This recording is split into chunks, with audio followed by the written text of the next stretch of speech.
5012 AD. An alien invasion has forced the remnants of humanity to flee to the moon for survival. Centuries pass, and the war rages on against this mysterious force. It is now the year 5204. Mankind has created the ultimate weapon, the Yorha, a task force of highly skilled androids to finally bring an end to the conflict. As members of Yorha, it is your duty to eliminate the alien forces and their machines. Through raw strength, clever tactics, and unrelenting determination, witness the events unfold in the eyes of three Yorha units as they take the fight to the machines and uncover the truth about their nemesis and themselves. The reclamation of Earth has begun. Welcome to NieR Automata. Boy, am I glad to be back in this universe. After NieR Replicant blew my expectations away, I could not wait to jump to the sequel. With what its predecessor managed to deliver, you better believe that I had sky-high expectations for this sequel. So here I am today to discuss my thoughts of NieR Automata. If this is your first time watching a video in this channel, do take note that I made a NieR Replicant video as well, which you can find at the top of this video or in the comment section below. Also stick around until the end to see the next JRPG that I will be covering. And if you are new to this franchise, I strongly recommend that you play NieR Replicant first prior to this game, as I promise it will enrich your experience to the sequel. Lastly, in the latter part of this video, I will be discussing major story beats of this game, but rest assured that I will give spoiler warnings beforehand. Alright, enough blabbering from me, and let's get started. NieR Automata is a third-person action role-playing game set 2,000 years after the events of NieR Replicant, where you play at the perspective of three Yorha units, 2B, 9S, and A2. Similarly to its predecessor, the game is designed to be played multiple times in order to experience the complete story. And as someone who finished both games, I highly encourage you to do so. While it may seem like it was developed as an afterthought to pad out the game length, I assure you the repeated playthroughs are fundamentally designed to tell a more coherent and engaging story compared to completing it just once. In addition, the execution of multiple playthroughs is performed better in the sequel to make a smoother and more seamless experience. If you're new to this franchise, or even just remotely a fan of JRPGs, I recommend you give this game a shot, because you will be in for a treat. There is no other game quite like it, and I mean that in the most positive way. The story it tells is simply phenomenal. More on this later in the spoiler section, for the benefit of those who have yet to experience it. For players who have only played NieR Replicant, likewise my recommendation remains the same.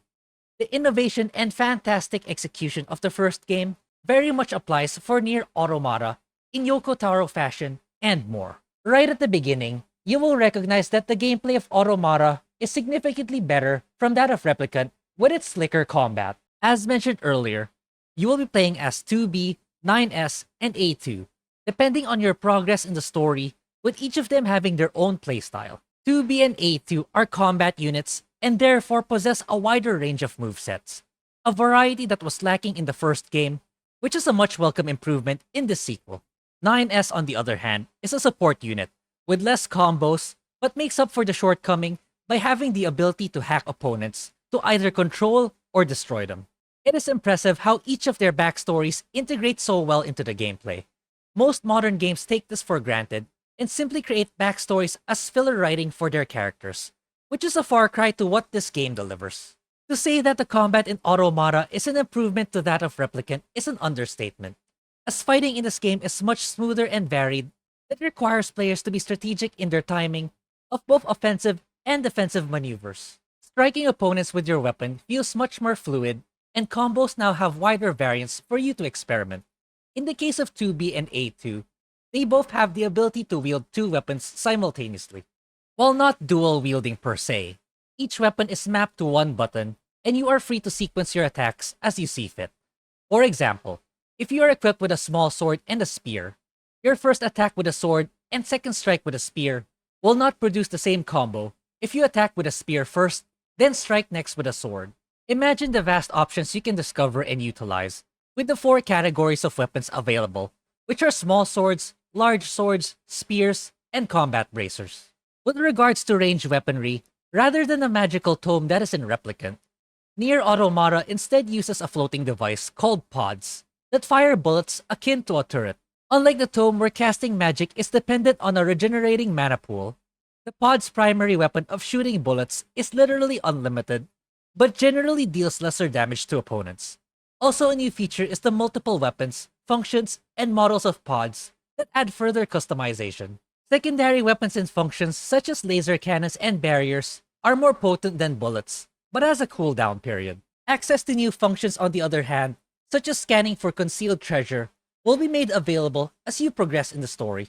Another prominent new feature in the gameplay that adds variety in NieR Automata is hacking.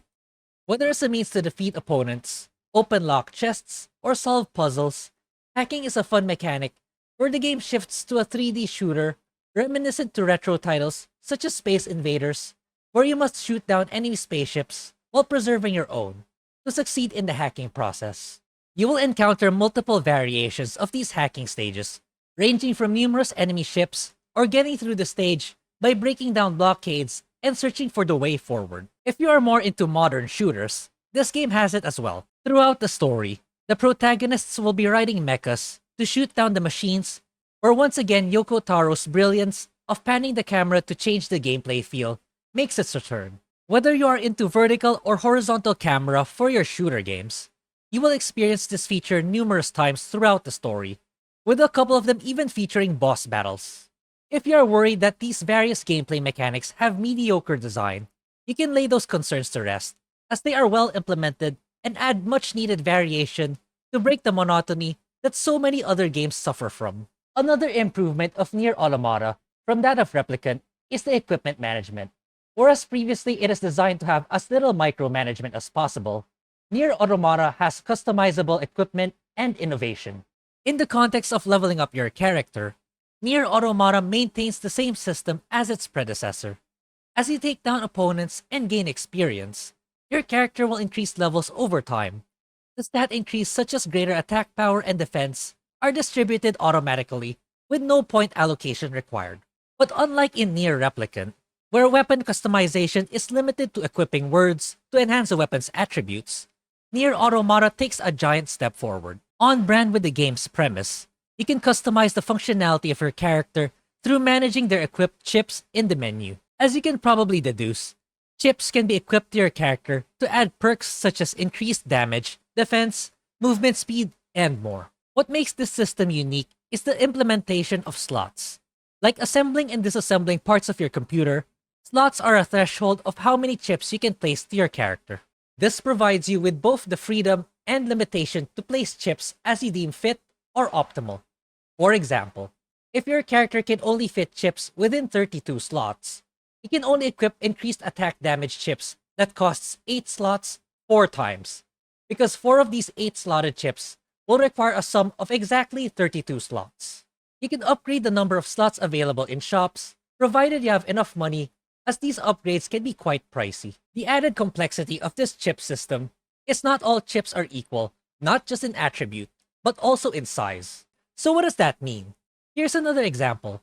If an attack plus 2 chip requires 8 slots, and you eventually pick up another attack plus 2 chip, but it only requires 6 slots, then it is ideal to equip the latter, as it provides the same perk, but requires less slots, giving you 2 additional slots to potentially equip another chip that you could not do so before with the 8 slotted chip.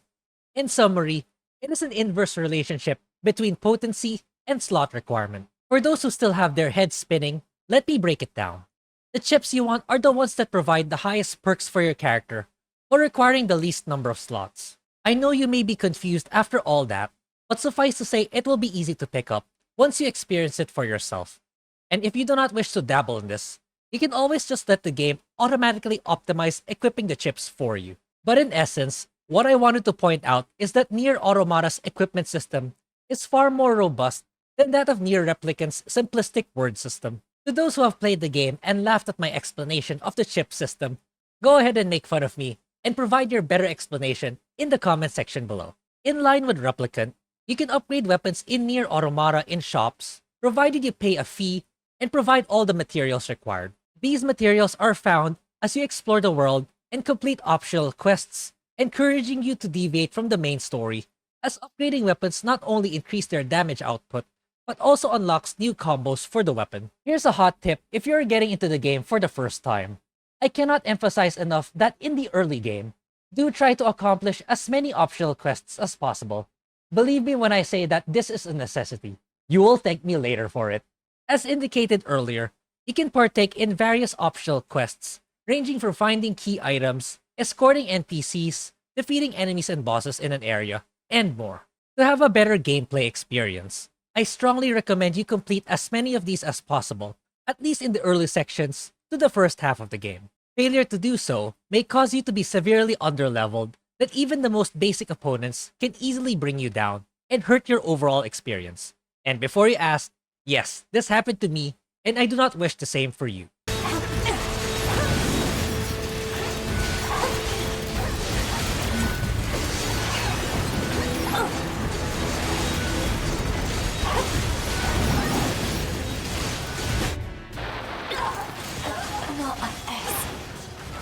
With fast-paced and varied mechanics, I guarantee that you will have an excellent gameplay experience with NieR Automata. Another aspect that this sequel gets right is the utilization of camera and its visuals. I already touched on this earlier, but it is worth highlighting nonetheless. The panning of the camera once again makes its return in NieR Automata. Whether the camera shifts vertically or horizontally, changing the angle can have exponential effects to both the gameplay and visuals. Once again, this is well executed in this game, as some of the locations have become far more memorable in comparison to having a static camera like most other games in the same genre. As for the character models and lip syncing, it's on par with NieR Replicant and still holds up despite the age of the game. I mean, with the rise in popularity of 2B, is anybody complaining about the model design? The same can be said with the locations, as NieR Automata features diverse level design. Whether it is the remnants of a modern city, deserts, underground sewers, flooded cities, factories, mainframes, and more. The only distinct difference from that of Replicant is the time gap between the two games. Automata's locations are more modern compared to the fantasy-leaning setting of Replicant. While the post-apocalyptic setting can feel a little empty in comparison to games in the same setting such as Fallout, I do consider the fact that the NieR franchise is B tier in Square Enix's portfolio, therefore having significantly less development resources, so I'm willing to give it some leeway. And besides, the game more than makes up for it with the execution of the other components. What also deserves praise in the visuals is the much improved animations in combat. It is very clear that Platinum Games highly influenced the visual flair of the attack animations, as it looks far more stylish and smoother in comparison to that of Replicant. A NieR game is never complete without its amazing and incredible soundtrack, complemented by quality voice acting, that all blend together to form a roller coaster of emotions for the player. The excellently composed music is also present in NieR Automata. Once again, the Chaos language is adopted in most of the soundtracks in the sequel. For those who are unaware, Chaos language is the invented language based on multiple languages in real life to compose the lyrics of the various songs in the game. I dived a little deeper into the specifics in my NieR Replicant video, should you wish to learn more. With that said, while I do find that none of them can ever match the Song of the Ancients in Replicant, the game has outstanding soundtracks in its own right, such as the City Ruins OST.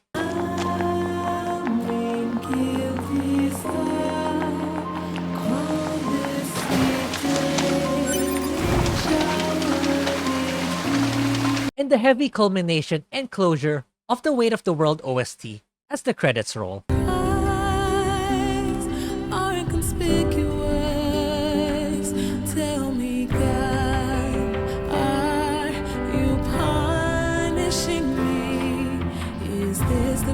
I'm paying for my past mistakes. As to the voice acting, honestly, there's not much I can say, apart from the actors providing the best emotional performances to bring life to their characters. Suffice to say, their fantastic work delivers the much needed reaction from its players to ensure they remain memorable for years to come. Ah, 2B. Maintenance finished? Yes, Commander. You detonated your black box in order to defeat the enemy. Bold, but risky. Try not to be so reckless next time. Understood. I know you're fresh out of maintenance, but I have another mission for you. I need you to head to the surface, rendezvous with the Resistance, and do some recon. Doesn't Yorha have a dedicated Resistance contact already? We haven't been able to get in touch with them, so we'll need you to look into that as well. Understood. Okay, we talked about the gameplay, the visuals, and the audio design of NieR Automata.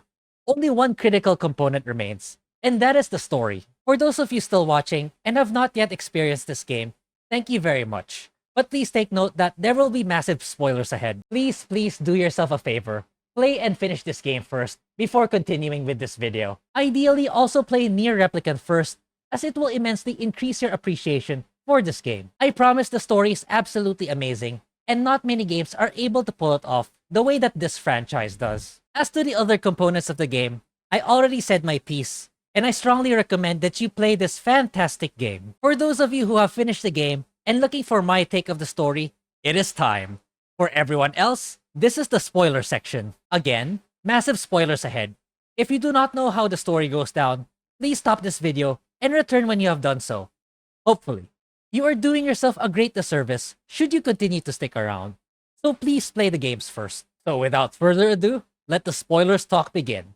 Spoilers in 5, 4, 3, 2, 1. After the high bar set by NieR Replicant, I was hoping that NieR Automata comes in swinging with just as, if not, more compelling stories to tell. Let me begin with the first twist. As a player who has finished and fondly remembers the events of Replicant, it was not difficult to see from a mile away that all humans are actually already extinct. This was kinda exacerbated by the fact that you don't get to see a single human several hours into the game. Yes. We installed the Council of Humanity's server on the surface of the moon. Mankind no longer exists. In truth, humans never went to the moon at all. Any transmissions received from the moon are just dummy signals we set up in advance. The only thing there is a small bit of data relating to the human genome. What caught me by surprise, however, was the subversion of expectations done in the third playthrough. These are my memories. Take care of everyone for me. Take care of the future, A2.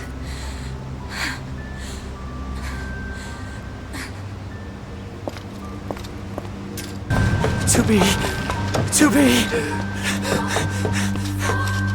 be! Are you?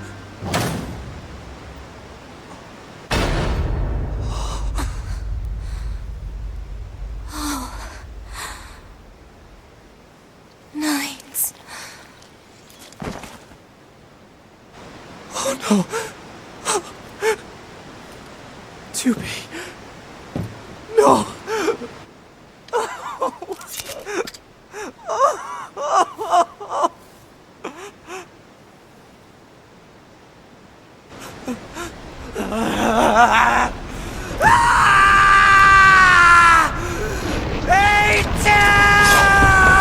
I absolutely had no idea of 2B's fate that she would die in the middle of the playthrough, making 9S and A2 the actual protagonists of this story.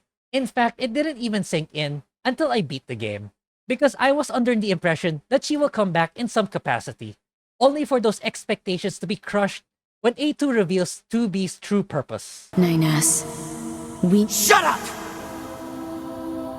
You killed 2B. That's all we need to kill each other. 2B hated to keep killing you. It caused her so much pain.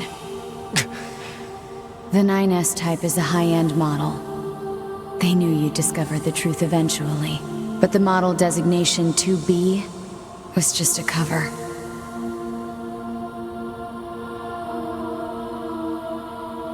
The official designation is 2E. Number 2 Type E. They were a special class of members designed to execute Yorha units.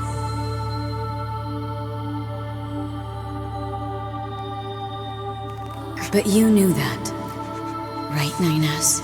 Bloody brilliant is all I can say. A huge round of applause to the execution, no pun intended, and I hope that developers take notes on how to subvert expectations. Especially how heavily marketed 2B is for the game, as she is always front and center in the box art and other visual advertisements for the game. I also appreciate the closure of the remaining major characters of Replicant. I was both sad and relieved at the fate of Emil when I found out that he lived long after his comrades have passed away. But at the same time, I feel glad that now he can rest and he can finally be with them. But once again, what caught me off guard are the twins Devola and Popola. Wait, you? 9S, we've been expecting you.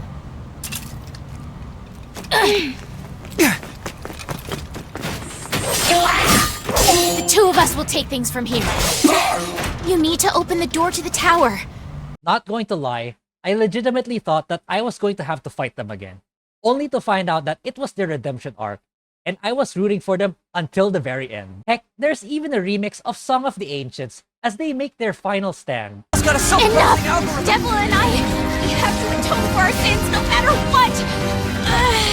But if you do that, your circuits will... Devil! Right.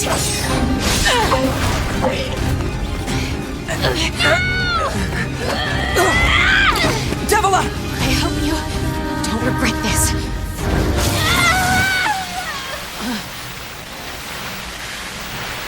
And it hit me the hardest when they asked A2 if they did good, along with her response. We went ahead and opened the tower. 9S is already inside. I see. Say, did we manage to help? You did. A fine conclusion for two iconic characters in the franchise, and I could not have asked for a better closure. And now, let us talk about the fantastic final act, the confrontation between 9S and A2, and the realization that it is the struggles is what gives meaning to life. In the entirety of the story, this has been the central theme, whether it was the various machines we encountered and fought, wanting to be humans, or the thought process of the upper brass in Yorha, and even the machine network itself. Despite the soul-crushing, difficult, dire, and hopeless situation, it is innate for all of us to persistently continue to fight with the hopes of a better and brighter tomorrow. And this could not have been better presented in the credits, where players literally fight the credits as it rolls, symbolic to the refusal of letting things end the way they are. For that is who we are. And this is even refined further, where you can call upon allies who have also struggled and chosen to fight alongside you, which culminates to the game asking the player if they are willing to delete their save files in an effort to help future players finish the game and unlock the true ending. Naturally, I have chosen to do so, despite not knowing who I am helping, or if I even like the player I am helping, despite the futility of it all, with certainly no reward for it. I, along with many others, chose to fight, despite all odds, and that is good enough, for that is who we are. Although NieR Automata is more focused on the philosophy of the meaning of life, compared to bonding with the characters in NieR Replicant, it does not diminish the story it tells to the world. Despite the heavy fantasy elements in the entirety of the game, it could not have expressed the raw real truth of human nature any better. No effort is too great to pave the way to the future, and despite the never-ending cycle of life and death, as explained in Ending E, it is the struggles within that cycle is what gives meaning to our lives, which is a beautiful conclusion to this one-of-a-kind game. And here we are near the end of this video. Here is the rundown in case you missed it.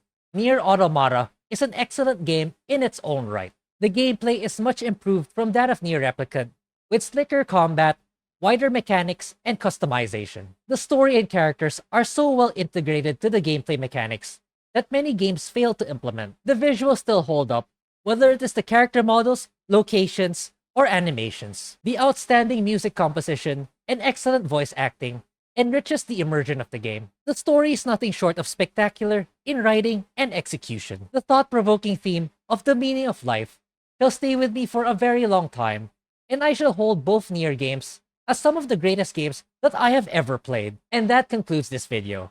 If you are still here after all my ramblings, thank you as always. As I said at the start of the video, stick around until the end to see the next game that I will be covering. And do consider subscribing for more content. Happy JRPG gaming, and I will see you in the next video. A future is not given to you. It is something you must take for yourself.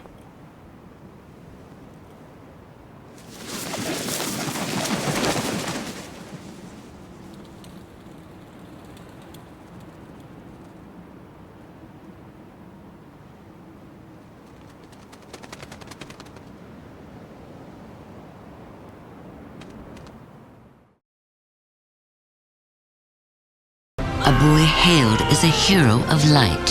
Where the hell am I? Meets a girl without a past. My name is Raina Lanford.